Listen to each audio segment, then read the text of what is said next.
share a quick word with you on today. It's just something about Sundays where I get this little preach that comes over me, and I just feel like I just want to preach for a little bit. So I want to share a quick word with you on today.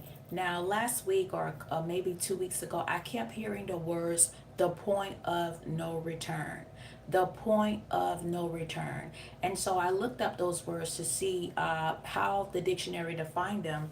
And one of the definitions is a moment in a situation like a flight or a relationship when it's impossible or too dangerous to go back to the original state or starting point. Wow, that's what it means, the point of no return.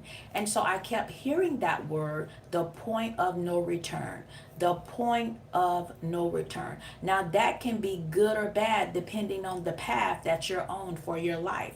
Because, like me, there are some things God has delivered me out of, some things that God has saved me from, and I don't want to return back to them.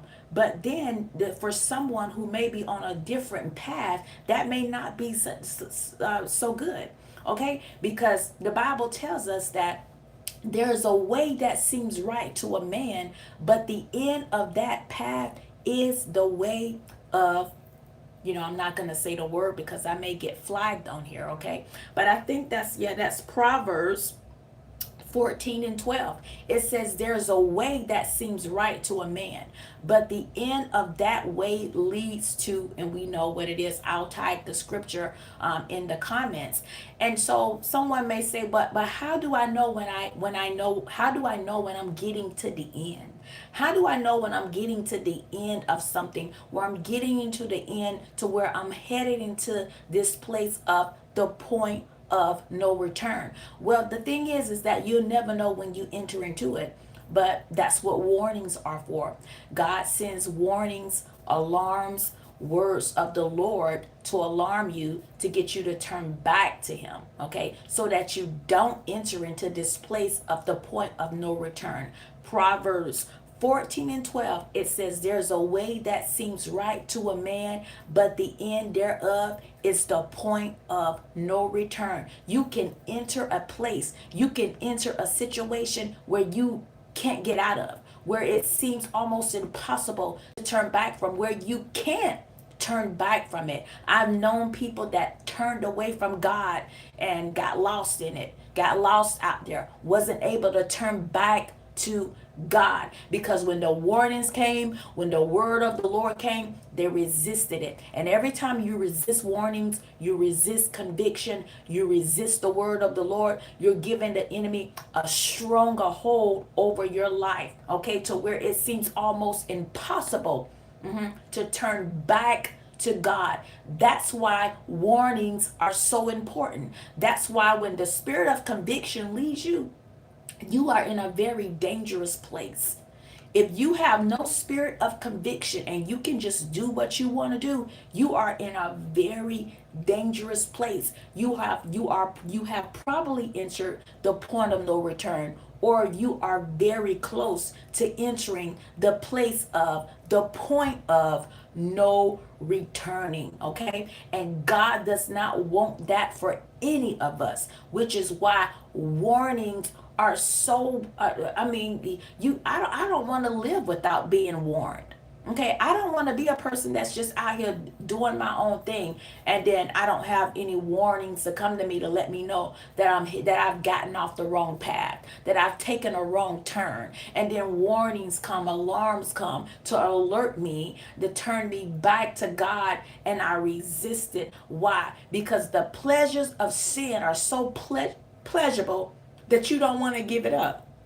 You don't know that the enemy's hold on you, the enemy's grip on you is just getting stronger and stronger every time you resist the warnings of the Lord. And you're getting closer and closer to the point of no return. The Bible also tells us that, and if it seems right, for if it seems evil for you to serve the, I'm sorry, if it seems evil for you to serve the Lord, well then choose you this day whom you will serve, whether it's the gods, little g of your fathers, or the gods on the other side of the flood or the other side of the river. But as for me and my house, we will serve the Lord. Why? Because you will enter, and let me tell you, choosing to live an evil and wicked life is leading you to a point of no return, to a place where you pretty much succumb to the will of the enemy, and there's no turning back to God. So he sends people to warn you. He sends conviction, and as long as you have the spirit of convicting you, you better learn, you better know that you are to respond to that conviction quickly. Because when you resist it, you are giving the enemy a stronger hold over you, to where you will get to a place of the point of no return, and there will be no turning back for you. There'll be no turning from that place that you've entered into, because you resisted all of the warnings. You resisted the love of God when he extended it to you to bring you back to him. You resisted all of that. And the only thing that causes us to resist warnings and to resist the word of the Lord is just stubbornness and pride.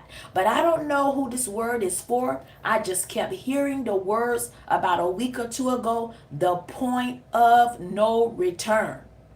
The point of no return. That can be good or bad, depending on the path you're on in your life. The point of no return. I hope you're not headed there. Y'all have a blessed Sunday.